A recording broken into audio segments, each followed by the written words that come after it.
father of 8, Bradley Lyons, was brutally killed and tortured by a vigilante after the wife spread a false child abuse rumor over him. This happened in Australia, and the story is absolutely chilling. Basically, Jana, the wife, was the architect of this whole horrific scenario. For some reason, she decided that she wanted to get rid of the husband, and she had started getting into recreational drugs, specifically meth, and made up a story that he has sexually abused his young daughters, one of which had a child. And so she said that he was actually the bio father of that child, and that he had impregnated another one that was 13. So these friend of hers that run some sort of like gang of vigilantes, anti-pedo, whatever, decide that they want to get him and extract a confession from him. So she plans up the whole thing really, because she drives him home knowing that her friends, 3 of these guys, are hiding inside the home. So she lures him in there, lets him go inside, and they snatch him up in the bedroom. They start beating him, horrible things they do to him. They record the whole thing because they're trying to extract a confession from him, but he resists. In the end, they lock him in the boot of the car, in the trunk. It's called a boot in Australia, apparently. He stays in the boot of the car, in the trunk, whatever, for 21 hours in the hot Australian sun before being driven to this Niher Milanga. Insomma, it's out in the desert. So after 21 hours in the trunk of the car, the guy's still alive, probably barely. And that's when they go to town on him with a chainsaw. I swear this is something that you would see in a movie. They cut off his fingers, his feet. They use fire and burn him.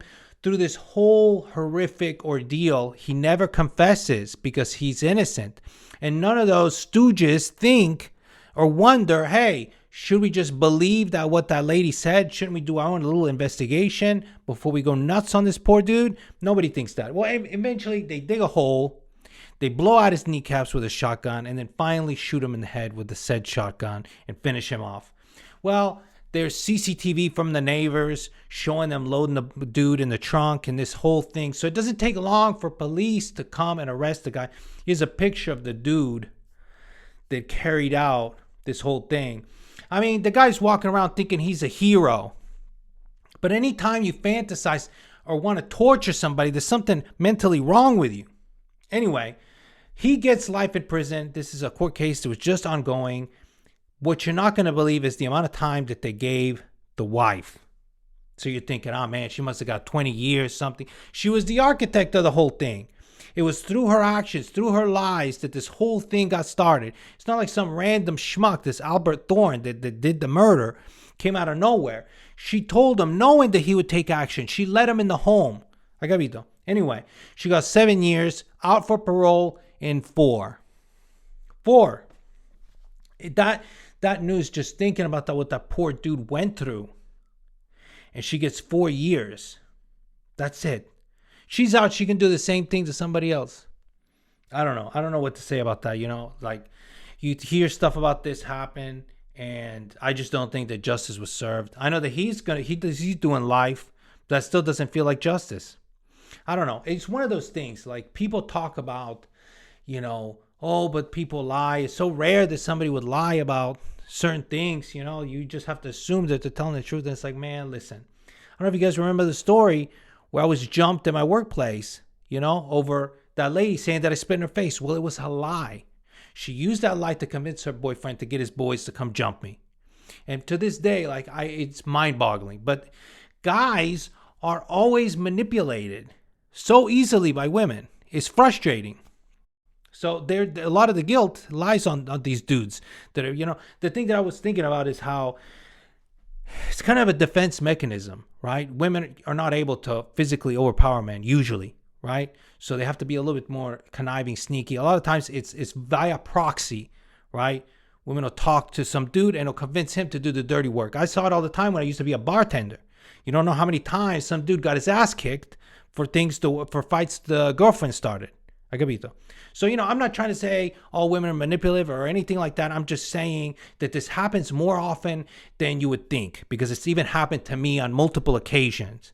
That lies were told about me to try to put me in harm's way by a woman. Agabito. So just be aware of it. I don't know what to say.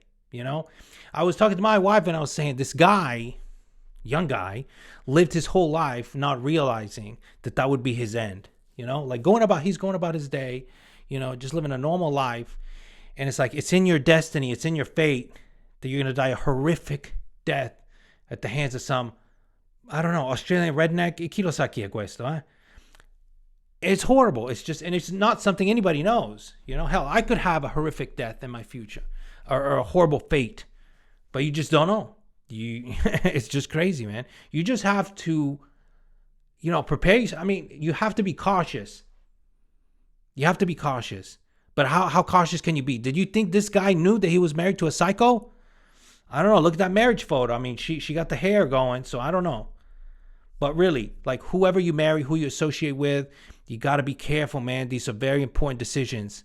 And you start seeing red flags, you need to get out of there fast. That applies for men, that applies for women. Get out of that situation because you don't want to be a statistic. You don't want to be the next person on the Daily Mail, like capito, with the story like this. All right, that's all I got. Thank you guys for listening.